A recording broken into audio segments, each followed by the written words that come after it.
Hello সবাই, কেমন আছেন? আশা করি ভালো আছেন। আমি আরেকটি নতুন ভিডিও নিয়ে আপনাদের সামনে হাজির হলাম। আজকে আমি যে টপিকসটা শেখাবো সেটা হচ্ছে ঐকিক নিয়ম। ঐকিক নিয়মের আমি আজকে ৫ টি সূত্র বলে দেব। যে ৫ টি সূত্র যদি আপনারা ঠিকমতো বুঝতে পারেন এবং সে অনুযায়ী ফলো করেন, তাহলে এই ঐকিক নিয়ম নিয়ে আর কোনো ধরনের কনফিউশন আপনাদের মধ্যে থাকবে না আশা করি, এবং যেকোনো ঐকিক নিয়ম আপনারা খুব সহজেই করতে পারবেন। এজন্য ভিডিওটি না টেনে প্রথম থেকে শেষ পর্যন্ত খুব মনোযোগ দিয়ে দেখবেন। আমি যে কথাগুলো বলি সবগুলো কথা বোঝার চেষ্টা করবেন। তো চলুন কথা না বাড়িয়ে শুরু করি। ঐকিক নিয়ম খুবই গুরুত্বপূর্ণ একটি অধ্যায়। প্রত্যেকটা পরীক্ষাতে এবং ভর্তি পরীক্ষা বলেন অথবা জব প্রিপারেশনে এই ঐকিক নিয়মটা খুবই প্রচলিত একটি অঙ্ক, যেটা মাঝে মাঝেই পরীক্ষাতে আসে। তো আমরা অনেকেই ঐকিক নিয়মে কিছু কিছু ভুল করি এবং অনেক কিছু না বুঝে করি।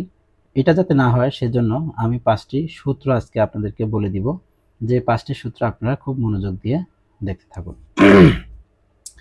১ নম্বর সূত্র হচ্ছে, আমাদের যখনই প্রশ্নটি আমরা দেখব তখন সবার আগে আমরা দেখব যে প্রশ্নে কি চেয়েছে।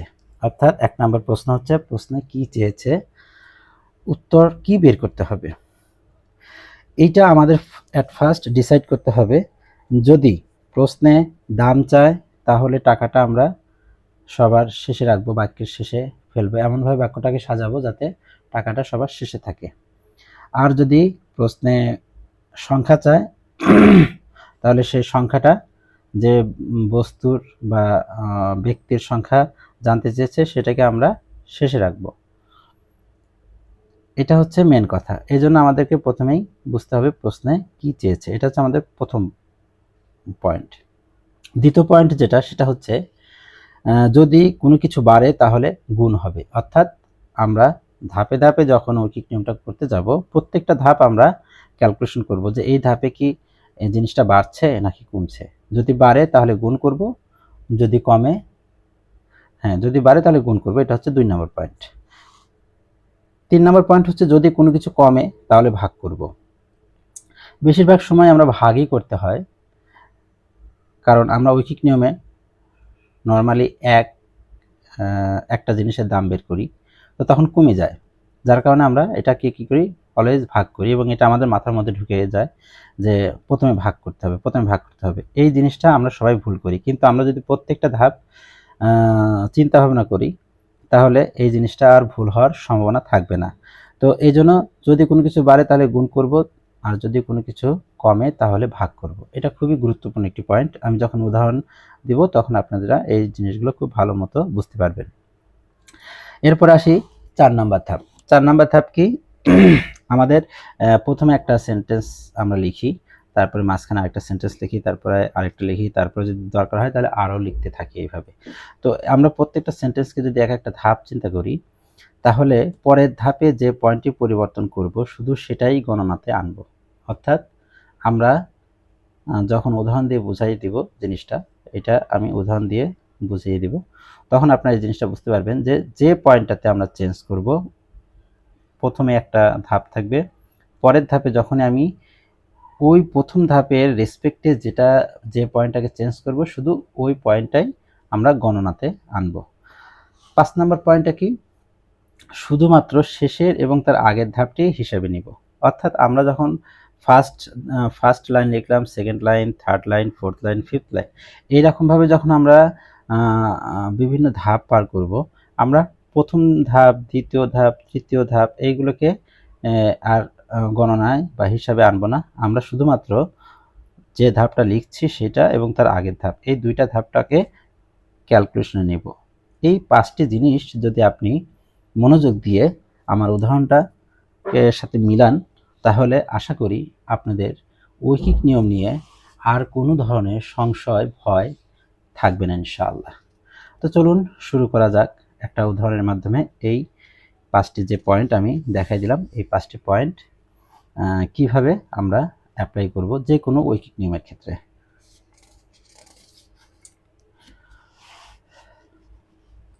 ধরুন একটি প্রশ্ন আছে 5 জন লোকের 10 দিন চলার জন্য 30 কেজি চাল লাগে। 21 কেজি চাল 7 জন লোকের কত দিন চলবে? সিম্পল একটা অঙ্ক, কিন্তু এই অঙ্কটি অনেকে বুঝতে পারে না বা চিন্তায় পড়ে যায় কি করব। কিন্তু আমি যদি আমার ধাপগুলোকে আমি চিন্তা করি, তাহলে দেখা যাবে এই অঙ্কটা একদম পানির মতো সহজ। তো চলুন শুরু করি। প্রথম ধাপটা কি ছিল আমাদের? প্রশ্নে কি চেয়েছে? তো এখানে প্রশ্নে কি চেয়েছে? 21 কেজি চাল 7 জন লোকের কত দিন চলবে। কত দিন, তার মানে এই দিনটা আমাদের উত্তর বের করতে হবে কোনটা? দিন। তাহলে আমি প্রথম যে বাক্যটা এখানে দেয়া আছে সেটাকে এমনভাবে সাজাবো যাতে দিনটা সবার শেষে থাকে, কারণ এটাই আমাদেরকে বের করতে হবে। তাহলে এটাকে আমরা কিভাবে লিখতে পারি? লিখতে পারি এইভাবে,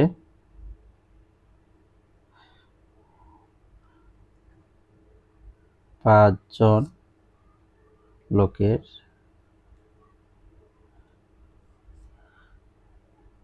30 কেজি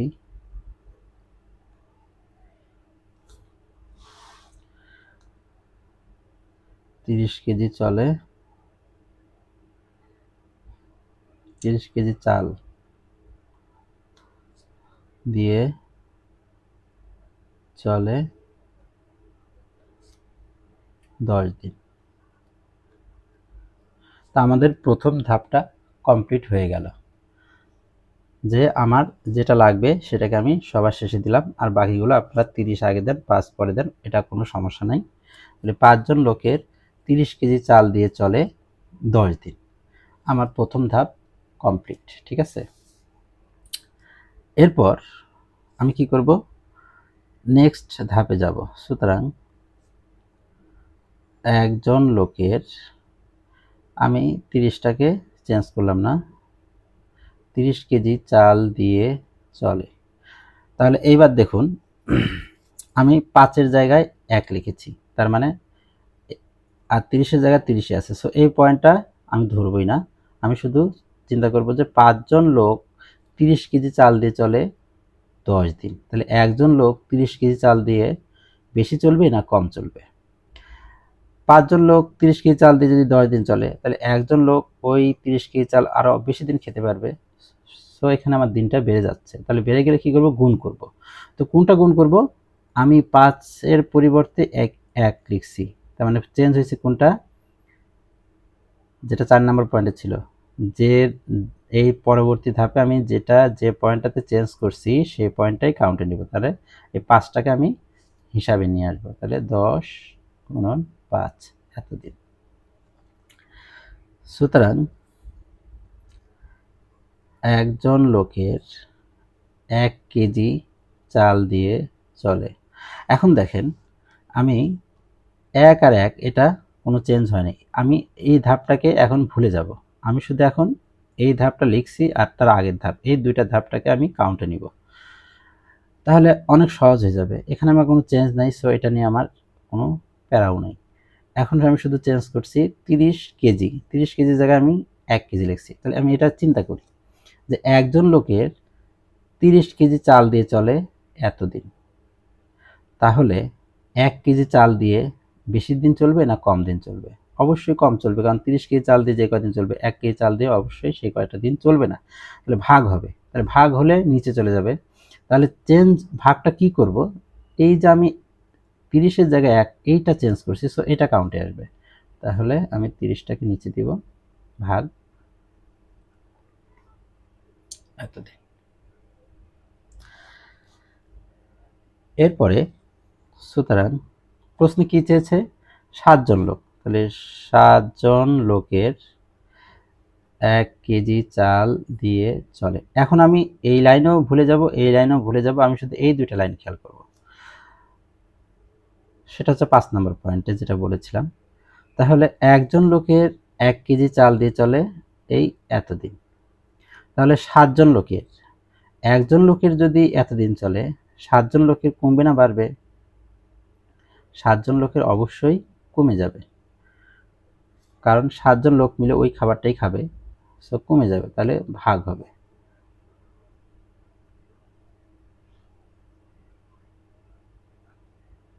ভাগ হওয়া মানেই নিচে, এবং চেঞ্জ করলাম কোনটা, এই যে আমি 1 এর জায়গায় 7 বসাইছি, এই এই জন্য আমি 7টাকে কাউন্টে নিলাম। সুতরাং 7 জন লোকের 21, প্রশ্নে কি আছে 21 কেজি চাল, তাহলে 21 কেজি চাল দিয়ে চলে। এখন দেখেন আমি এই সব লাইন ভুলে গেলাম, আমি শুধু এই দুইটা লাইন। 7 জন লোকের 1 কেজি চাল দিয়ে যে কয়দিন চলবে, 7 জন লোকের 21 কেজি চাল দিয়ে অবশ্যই তার চেয়ে বেশি দিন চলবে। তাহলে এই 21টা কি হবে, গুণন হবে। কেন 21টাই নিব, কারণ 1 এর জায়গায় আমি 21, 7 এর জায়গায় তো 7ই রাখছি, সো এটা কাউন্টে আসবে না। তাহলে 21টা হয়ে যাবে গুণন।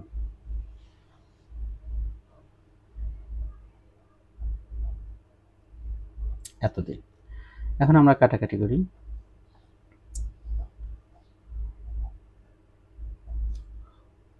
5 দিন। তাহলে উত্তর আসলো কত, 5 দিন।